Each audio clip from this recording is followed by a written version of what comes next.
Salut les LDCistes, j'espère que le premier épisode d'Anti-West-West vous a plu, car on se retrouve aujourd'hui pour un deuxième épisode. Cette fois encore, comme vous allez le voir, j'ai choisi une question croustillante et potentiellement porteuse de doute. Au programme, est-ce qu'une musulmane doit accepter la violence conjugale ? Bref, c'est parti !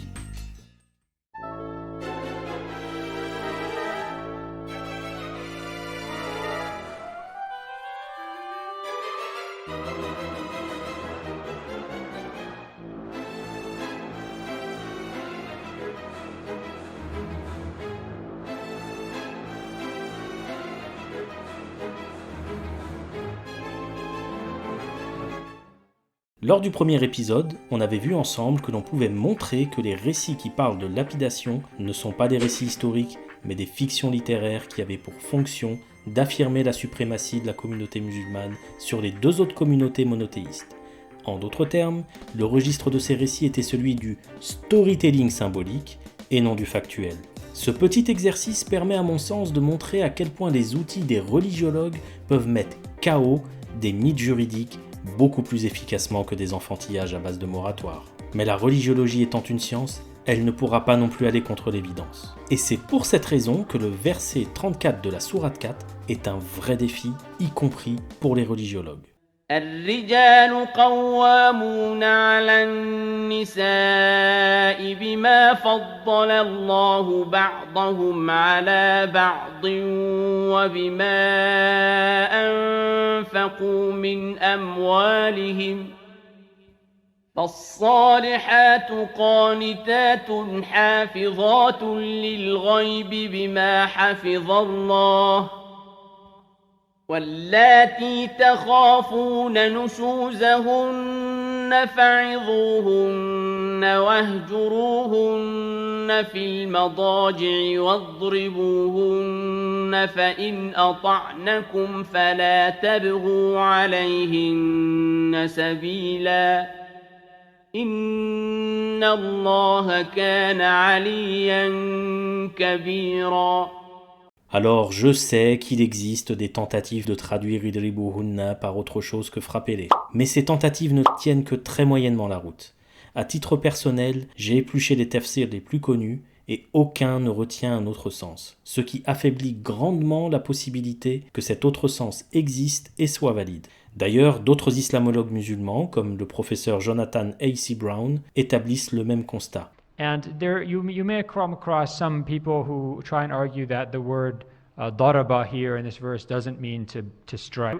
I wish that were true, because then we're going to have this discussion about the verse and we could all go home. The fact of the matter is that I think that in one sense the sunnah of the Prophet actually makes it clear that this verse is talking about striking. And so Muslims have to deal with this. Autrement dit, et de mon point de vue, il faut éviter de tomber sur ce que j'appelle l'interprétation.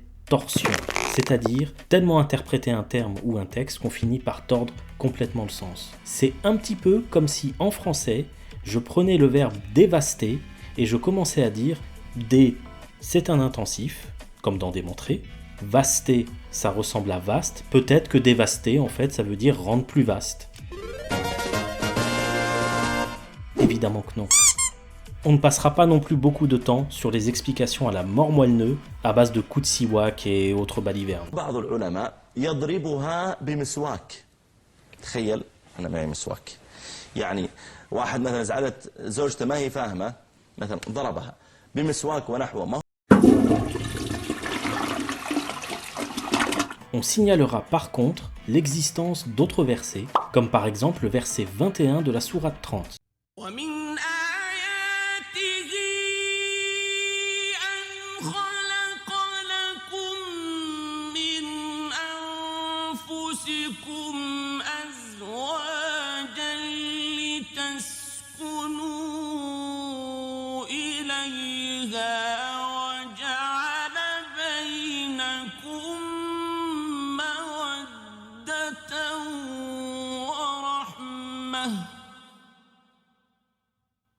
Mawadda et Rahma sont des termes très forts en arabe. Ils signifient respectivement l'amour bienveillant et l'amour maternant. On constate donc, comme c'est souvent le cas dans le Coran, une ambivalence forte sur les questions de rapport homme-femme. Et cette ambivalence nous indique une certaine complexité. On doit donc faire intervenir d'autres lunettes que les seules lunettes linguistiques pour comprendre de quoi il en retourne. Dans les deux versets, ce qui saute aux yeux, c'est la centralité de l'homme. En sourate 4, verset 34, c'est l'homme qui corrige sa femme. En sourate 30, verset 21, la création de la femme est présentée comme un signe divin à l'intention des hommes. C'est à ce niveau-là que la religiologie ne permet pas d'aller contre l'évidence. La société de réception du Coran était clairement une société patriarcale. Dans le désert, on se doit de survivre avant de vivre. Dans des conditions aussi rudes et sans aucune des commodités que l'on connaît aujourd'hui, ne serait-ce que du désinfectant. Le mâle Homo sapiens et la femelle Homo sapiens. Bonjour les primates. C'est pas ton tour aujourd'hui. Allez, dehors. Je disais donc, le mâle Homo sapiens et sa femelle devaient passer un deal efficace qui maximise la survie.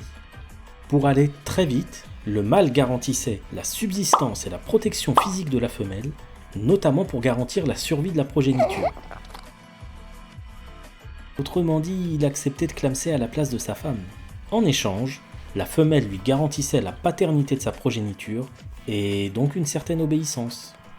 En d'autres termes, il faut se départir de nos catégories modernes qui distinguent enfants, adolescents, adolescents et adultes. Il faut raisonner selon des catégories de l'époque. Les hommes qui garantissent la protection et les non-hommes, c'est-à-dire les femmes et les enfants, qui bénéficient de cette protection. C'est ce qu'on appellerait aujourd'hui une tutelle. Dans nos sociétés modernes, cette bipartition entre hommes et non-hommes a été remplacée par la catégorie adulte, c'est-à-dire une personne, homme ou femme, responsable, autonome et libre, distincte de l'enfant qui ne jouit pas de ses caractéristiques encore. Il existe donc un décalage anthropologique important entre la société réceptrice du Coran et notre société aujourd'hui.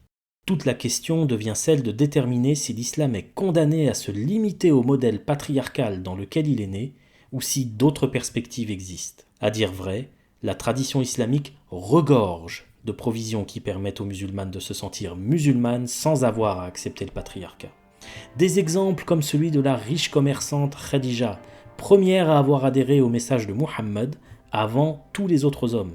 Autre exemple, celui de Aïcha, qui a mené une bataille, alors pas forcément pour les bonnes raisons. Les chiites sur LDC, calmez-vous, je vous vois déjà vous énerver. Mais son exemple peut tout de même inspirer des femmes musulmanes aujourd'hui à entamer des carrières, par exemple, militaires. Et enfin, last but not least, Rabi'a al-Adawiyya, surnommée Ummul Khair, poétesse et mystique. On se rend donc compte que si on ne limite pas le concept de révélation islamique à ces seuls textes et que l'on incarne cette révélation dans des figures aussi importantes historiquement que symboliquement, les possibilités herméneutiques se démultiplient. On touche là peut-être aux limites d'une théologie islamique qui se prive de tout hors texte et qui est ainsi condamnée à faire, au mieux, de l'interprétation. Aucune approche littérale du Coran ne pourra jamais effacer l'asymétrie des rapports de genre dont le texte se fait l'écho. Pour s'en sortir, il faut élargir le champ des possibilités de sens, c'est-à-dire admettre, peut-être, que la révélation de Dieu n'est pas juste un texte, mais aussi un morceau d'histoire.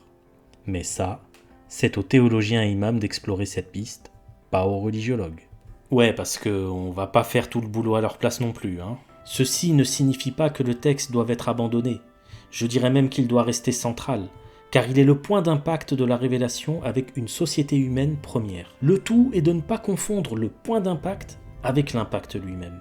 C'est comme une goutte d'eau qui atterrit sur la surface d'un lac. Son impact total est autant caractérisé par son point d'impact que par les ondes qu'elle génère et qui perdurent dans le temps.